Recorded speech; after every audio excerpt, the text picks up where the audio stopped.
ಮಾತನಾಡಲಿಕ್ಕೆ ಬಂದಂತಹ ರಾಜ್ಯದ ಮುಖ್ಯಮಂತ್ರಿಗಳಾದಂತಹ ಶರಣಾದಂತಹ ಸಿದ್ದರಾಮಯ್ಯವರೇ ಮತ್ತು ವೇದಿಕೆ ಮೇಲೆ ಉಪಸ್ಥಿತರಿರುವಂತಹ ಎಲ್ಲ ಪೂಜ್ಯರ ಪವಿತ್ರ ಪಾದಕ್ಕೆ ಶರಣೆಂದು ಇಲ್ಲಿ ನಡೆದಂತಹ ಎಲ್ಲ ಆತ್ಮೀಯ ಶರಣ ತಂದೆ ತಾಯಿಯರಿಗೂ ಶರಣು ಶರಣ.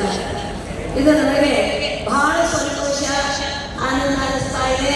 ಒಂದು ಕಡೆ ಹೇಳ್ತಾ ಇದ್ದಾರೆ, ಕರ್ತನೆಂಬ ಕಲಾವಿದ ಮನುಕುಲದ ಇತಿಹಾಸದ ಭಿತ್ತಿಯ ಮೇಲೆ ಚಿತ್ರಿಸಿದ ಅಪ್ರತಿಮ ಪರಿಪೂರ್ಣ ಚಿತ್ರ ವಿಶ್ವಗುರು ಬಸವಣ್ಣನವರು.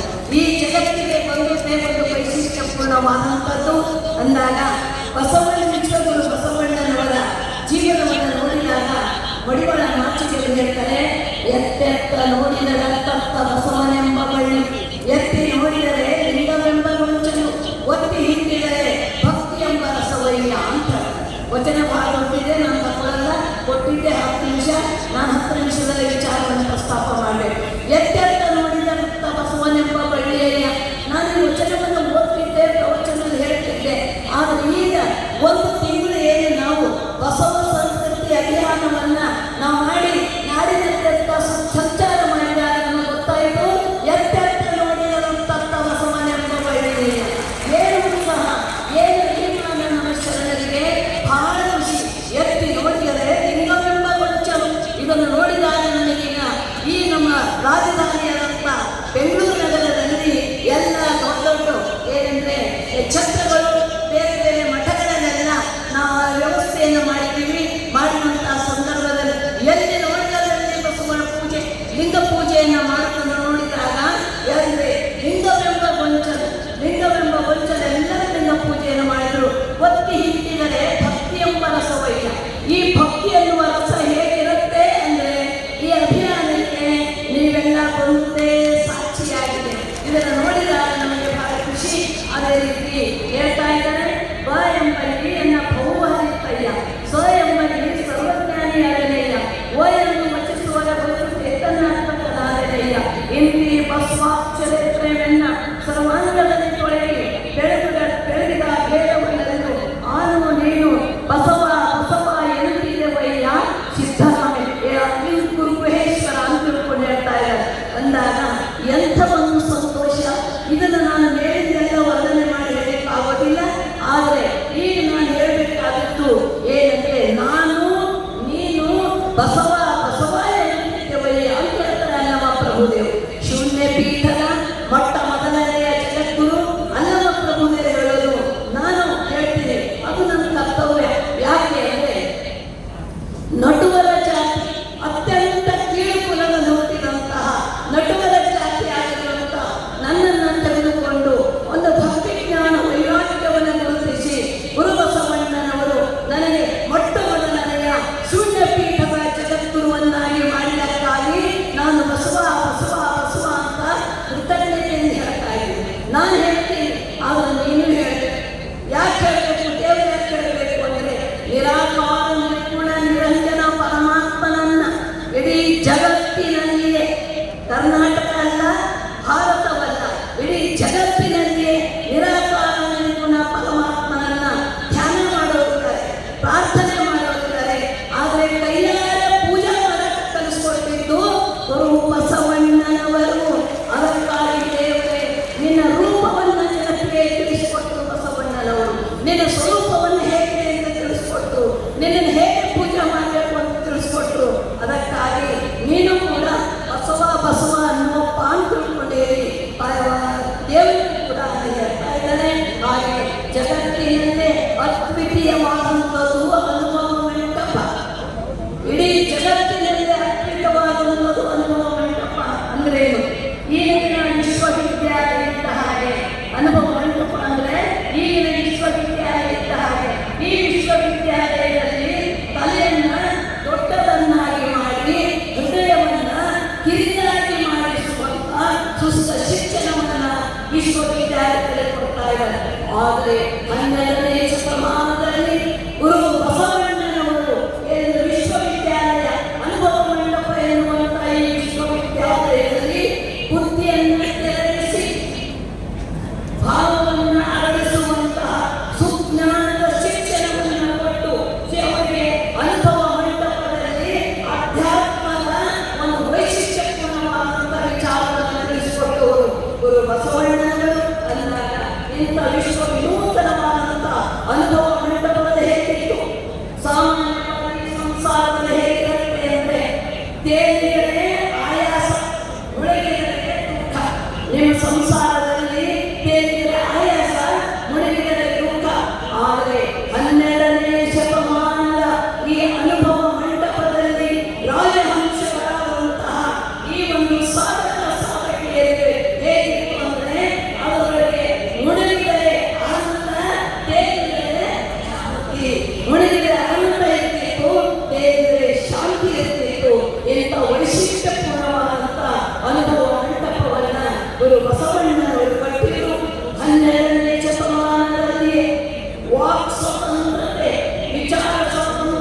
ಈ ಆಚಾರ ಸಂಸ್ಕೃತಿಯನ್ನ ಅವರು ಕೊಟ್ಟಿರುವುದು ಬಸವಣ್ಣನವರು ಅಂದಾಗ ಆಗಿನ ಕಾಲದಲ್ಲಿ ಹೇಗಿರಬೇಕು ವಿಚಾರ ಮಾಡಿ.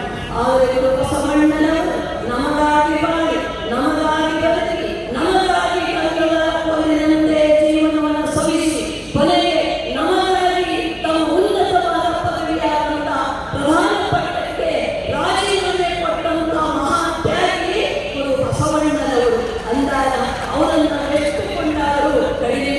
ಅದಕ್ಕೆ ಅನುಭವ ಮಂಟಪ ಅಂತ ಯಾಕೆ ಹೆಸರಿತ್ತು ಅಂದ್ರೆ ಅರಿವಿನ ತೃಪ್ತಿಗೆ ಅನುಭವವೇ ಆಶ್ರಯ. ನಿಂದಾನುಭಾವದಲ್ಲಿ ನಿಮ್ಮ ಕಣ್ಣನ್ನು ಮತ್ತೆ ಕಾಣಾತ್ಮಕ ಸಂಗಮದೇವ. ಅರಿವಿನ ತೃಪ್ತಿಗೆ ಅನುಭವವೇ ಬೇಕು ಅಂತ ತಿಳ್ಕೊಂಡೇಳಿ ಅಧ್ಯಾತ್ಮದ ಒಂದು ವಿಶ್ವವಿದ್ಯಾಲಯವಾದಂತ ಆ ಸಂಸ್ಥೆಗೆ ಅನುಭವ ಮಂಟಪ ಅಂತ ಹೆಸರಿತ್ತು. ಇಲ್ಲಿ ಹೇಗಿತ್ತು ಅಂದ್ರೆ ವಿದ್ಯೆ ಒಂದೇ ದೇವನರಿಸುವ ಸಾಧನ ಎನ್ನುವ ಈ ಭಾರತ ಭೂಮಿಯಲ್ಲಿ ಉದ್ಯೋಗವು ದೇವನರಿಸುವ ಸಾಧನ ಅಂತ ಹೇಳಿದಂತ ಏಕೈಕ ವ್ಯಕ್ತಿಯಾಗಲಿದೆ ಗುರು ಬಸವಣ್ಣನವರು. ಉದ್ಯೋಗವನ್ನು ಕೂಡ ದೇವರಲ್ಲಿಸಲಿಕ್ಕೆ ಸಾಧ್ಯ ಅನ್ನುವ ಮಾತನ್ನ ಗುರು ಬಸವಣ್ಣನವರಿಗೆ ಹೇಳ್ತಾ ಇದ್ದಾರೆ ಅಂದಾಗ ಅನುಭವ ಮಂಟಪದಲ್ಲಿ ಎಂಥ ಒಂದು ವೈಶಿಷ್ಟ್ಯಪೂರ್ಣವಾದ ಚಿಂತನ ಮಂಥನವನ್ನ ಮಾಡಿ ಅಲ್ಲಿ ವಚನ ಸಾಹಿತ್ಯವನ್ನ ತೆಗೆದುಕೊಟ್ಟು ಈ ವಚನ ಸಾಹಿತ್ಯ ಎಷ್ಟು ವೈಶಿಷ್ಟ್ಯಪೂರ್ಣವಾದದ್ದು ಅಂದ್ರೆ ಒಂದೇ ಒಂದು ಕಾರಣ ಇಷ್ಟಪಡ್ತಾ ಇದ್ದೀನಿ. ಜೇನುನೊಣಗಳು ಕಿಲೋಮೀಟರ್ ದೂರ ಹೋಗಿ ಆ ಹೂವಿನಲ್ಲಿರುವಂತಹ ಮಕರಂದವನ್ನು ಹೀರಿಕೊಂಡು ಬಂದು ಆ ಜೇನು ಕೂಡಿನಲ್ಲಿ ಕೂತು ರಾಣಿ ಜೇನಿನ ನೇತೃತ್ವದಲ್ಲಿ ಲಕ್ಷಾಂತರ ಜನ ಜೇನು ನೊಣಗಳು ಸೇರಿ ಜೇನು ತುಪ್ಪವನ್ನು ತಯಾರು ಮಾಡ್ತಾರೆ. ಈ ಜೇನು ತುಪ್ಪ ನಮ್ಮ ಮಕ್ಕಳಿಂದ ಮುದುಕರವರೆಗೂ ನಾವು ಜೇನು ತುಪ್ಪವನ್ನ ತಿಂತೀವಿ, ನಾವು ಸ್ವೀಕಾರ ಮಾಡ್ತಾ ಇದ್ದೀವಿ. ಇಂಥ ಒಂದು ವೈಶಿಷ್ಟ್ಯಪೂರ್ಣವಾದಂತಹ ತುಪ್ಪವನ್ನು ಕೊಡಬೇಕಾದ್ರೆ ಅನುಭವ ಮಂಟಪ ಎನ್ನುವ ಜೇನು ಕೂಡಿನಲ್ಲಿ ಬಸವನೆನ್ನುವ ರಾಣಿ ಜೇನಿನ ನೇತೃತ್ವದಲ್ಲಿ 770 ಜನ ಅಮರಗಣಗಳೆನ್ನುವಂತ ಈ ಅಧ್ಯಾತ್ಮದ ತುಂಬಿಗಳು ಇವರು ಬಸವನೆನ್ನುವ ರಾಣಿ ಜೇನಿನ ನೇತೃತ್ವದಲ್ಲಿ ಕೊಟ್ಟಂತಂದರೆ ವಚನ ಸಾಹಿತ್ಯ ಎನ್ನುವ ಜೇನು ತುಪ್ಪ. ಈ ಜಗತ್ತಿಗೆ ವಚನ ಸಾಹಿತ್ಯ ಎನ್ನುವ ಜೇನು ತುಪ್ಪವನ್ನ ಅಲ್ಲಿ ಕೊಟ್ಟು ಇದನ್ನು ವರ್ಣನೆ ಮಾಡಬೇಕಾದ್ರೆ ಅನುಭವ ಮಂಟಪದ ವಿಚಾರ ಹೇಳಬೇಕಾದ್ರೆ 5 ನಿಮಿಷ 10 ನಿಮಿಷದಲ್ಲಿ ಅದು ಸಾಧ್ಯವಿಲ್ಲ. ನಾವು ಗಂಟೆಗಟ್ಟಲೆ ವಿಚಾರವನ್ನು ಹೇಳೋದು ನಾನು ಜಾಸ್ತಿ ತೆಗೆದುಕೊಳ್ಳೋದಿಲ್ಲ. ನಮಗೆ ನಿಜವಾಗ್ಲೂ ನಮಗೆ ಎಷ್ಟು ಸಂತೋಷ, ಎಷ್ಟು ಆನಂದ ಆಗಿದೆ ಅಂದ್ರೆ ಸನ್ಮಾನ್ಯ ಸಿದ್ದರಾಮಯ್ಯನವರು ಅವರು ಹೆಸರೇ ಒಂದು ವೈಶಿಷ್ಟ್ಯ. 12ನೇ ಶತಮಾನದಲ್ಲಿ ಗುರು ಬಸವಣ್ಣನವರ ಕಾಲದಲ್ಲಿ ಅಲ್ಲಿ ಅಂದರೆ ಸೊಲ್ಲಾಪುರದಿಂದ ಸಿದ್ದರಾಮೇಶ್ವರ ಬಂದರು. ಸಿದ್ದರಾಮೇಶ್ವರಿಗೆ ಬಸವಣ್ಣನ ಬಗ್ಗೆ ಅಪಾರವಾದ ಭಕ್ತಿ. ಅವರು ವಚನಗಳನ್ನು ನೋಡಿದ್ರೆ ನಮಗೆ ಗೊತ್ತಾಗುತ್ತೆ ಎಷ್ಟು ಭಕ್ತಿಯಿಂದ ಅವರು ಅಲ್ಲಿ ಹೇಳ್ತಾ ಇದ್ರು. ಇದನ್ನು ನೋಡಿದಾಗ ನಾನು ಸುಮ್ಮನೆ ಯೋಚನೆ ಮಾಡ್ತಾ ಇದ್ದೆ, ಈ ನಮ್ಮ ಸನ್ಮಾನ್ಯ ಮುಖ್ಯಮಂತ್ರಿಗಳು ಅವರ ಮೂಲ ಹೆಸರು ಏನು ಅಂದ್ರೆ ಸಿದ್ದರಾಮನ ಹುಂಡಿ. ಇದನ್ನು ನೋಡಿದಾಗ ನಮಗೆ ಅನಿಸ್ತದೆ ಶರಣರ ಹೆಸರಿಡಬೇಕಾದ್ರೆ ಏನೋ ಒಂದು ಕಾರಣ ಇರ್ತದೇನೋ ಅಂತ. ಹಾಗೆ ಧರ್ಮ ಪ್ರಚಾರಕ್ಕಾಗಿ ನಮ್ಮ ಶರಣರು ಸಿದ್ದರಾಮೇಶ್ವರು ನಾಡಿನಲ್ಲಿ ಅಂತ ಎಲ್ಲ ಪ್ರಚಾರ ಮಾಡಲಿಕ್ಕೆ ಬಂದಿದ್ದೇನೋ ಅವ್ರ ಹೆಸರನ್ನು ಇಟ್ಟಿರಬೇಕೇನೋ ಅಂತ ಅನಿಸುತ್ತೆ. ಅವರೊಂದು ಪರಂಪರೆ ಏನಿದೆ ಅಂದ್ರೆ ಅವ್ರ ಊರಲ್ಲಿ ಮೊದಲನೇ ಮಗು ಹುಟ್ಟಿದಕ್ಕೆ ಒಬ್ಬರೇ ಸಿದ್ದರಾಮ ಅಂತ ಹೆಸರಿಡಬೇಕು. ಸಿದ್ದರಾಮಯ್ಯ ಏನೆಲ್ಲ ಒಂದು ಹೆಸರಿಡಬೇಕು. ಅದನ್ನು ನೋಡಿದಾಗ ಸನ್ಮಾನ್ಯ ಮುಖ್ಯಮಂತ್ರಿ ಸಿದ್ದರಾಮಯ್ಯನವರು ಅವರಿಗೆ ಅವ್ರ ತಂದೆ ತಾಯಿ ಸಿದ್ದರಾಮಯ್ಯ ಅಂತ ಹೆಸರಿಟ್ಟಿದ್ದು ಇವತ್ತು ನನಗೆ ಅವರು ಸಾಧ್ಯ ಆಯ್ತೇನೋ ಮಕ್ಕಳಿಗೆ ಅನಿಸ್ತದೆ.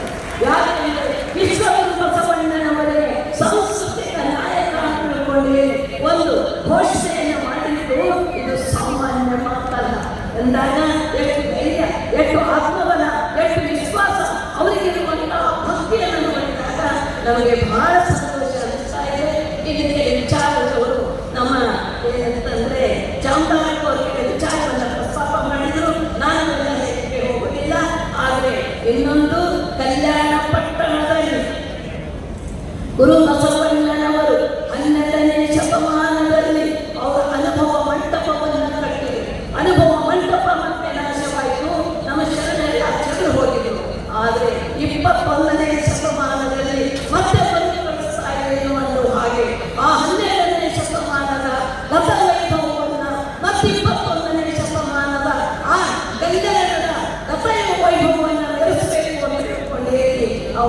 ಶರಣಾದಂತ ವಯೋವೃತ್ತರಾದಂತ ಗೋವಿಂದ ಚನ್ನಬಸಪ್ಪ ಅವರ ಒಂದು ಆ ಕವಿತೆ ಅವರೇನು ಮಾಡಿದ್ರು ಅದನ್ನು ಮಾಡಿ ಈ ಅನುಭವ ಮಂಟಪ ಮಾಡಬೇಕು, ನೂತನವನ್ನು ಅನುಭವ ಮಂಟಪ ಮಾಡಬೇಕು ಅಂತ ಬಹಳ ಜನ ದುಡಿದಾರೆ.